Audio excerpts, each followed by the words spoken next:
রাজধানীর আদাবরের বেড়িবাঁধে সিলিন্ডারের বিষাক্ত গ্যাসে একজন মারা গেছেন। আহত হয়েছেন অন্তত 50 জন। এর মধ্যে বেশ কয়েকজন হাসপাতালে ভর্তি। পুলিশ জানিয়েছে, গতরাত 3:30টার দিকে ভাঙ্গাড়ির দোকানের পাশে পরিত্যক্ত একটি গ্যাস সিলিন্ডার লিক হয়ে এই দুর্ঘটনা ঘটে।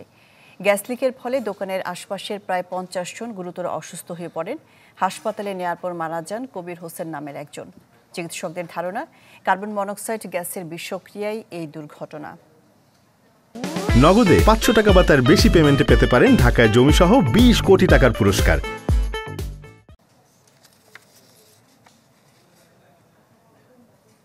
এই বাসার লোকজন সব বাচ্চা করতে, একটা লোক দেখি পুরো অবস্থা খারাপ, এই লোক অজ্ঞান হয়ে পড়ে, নাক মুখ জ্বলতেছে, শ্বাস নেওয়া যাইতেছে না, ভিতরে নিলে আবার বাইর করানো যাইতেছে না, এই ধরনের একটা শ্বাসকষ্ট শুরু হয়ে গেছে।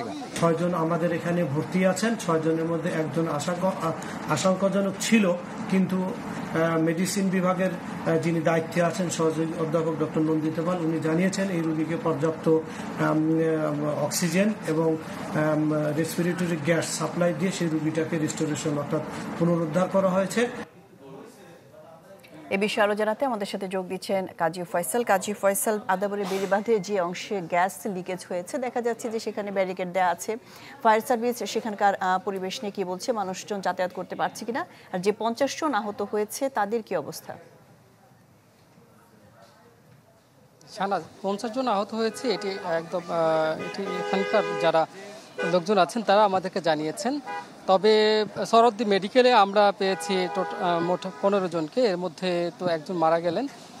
প্রথমে তাকে কবির হোসেনকে নেওয়া হয়েছিল সরদ্দি মেডিকেলে এবং পরবর্তীতে ঢাকা মেডিকেলে স্থানান্তর করা হলে তিনি সেখানে মারা যান। আর এছাড়া আরও অন্তত 5 জনের অবস্থা একটু খারাপই বলা যায়, তারা সরদ্দি মেডিকেলে ভর্তি আছেন।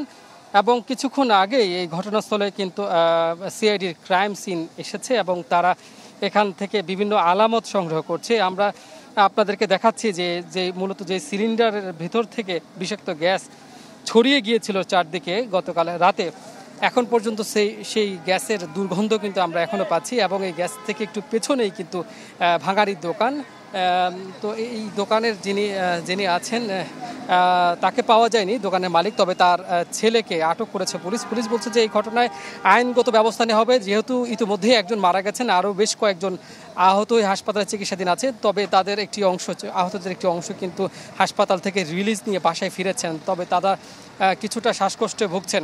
তো সিআইডি কিন্তু শুধুমাত্র যে এই গ্যাস সিলিন্ডার, এটি কিসের গ্যাস সিলিন্ডার এবং মূলত কী ধরনের গ্যাস ছিল এখানে সেটি তারা জানার চেষ্টা করছেন। এবং আশপাশে যে আমরা দেখতে পাচ্ছি ভাঙাড়ির দোকানের পেছনে যে গাছপালা আছে সেগুলি কিন্তু পাতা নষ্ট হয়ে শুকিয়ে গেছে, এতটাই বিষাক্ত। এবং যারা বলছিলেন তারা আমাদেরকে খুব ভয়াবহ রকমের বর্ণনা দিচ্ছেন। তারা বলছিলেন তারা যে মারা যাবেন এই ধরনের আশঙ্কা ছিলেন। এখন পর্যন্ত আশপাশে অনেক লোকজন আছেন এবং এখানে কিন্তু গাড়ি চলাচল স্বাভাবিকভাবেই করছে এবং এই ঘটনায় আইনগত অর্থাৎ মামলা হবে সেটি আমাদেরকে পুলিশ জানিয়েছে।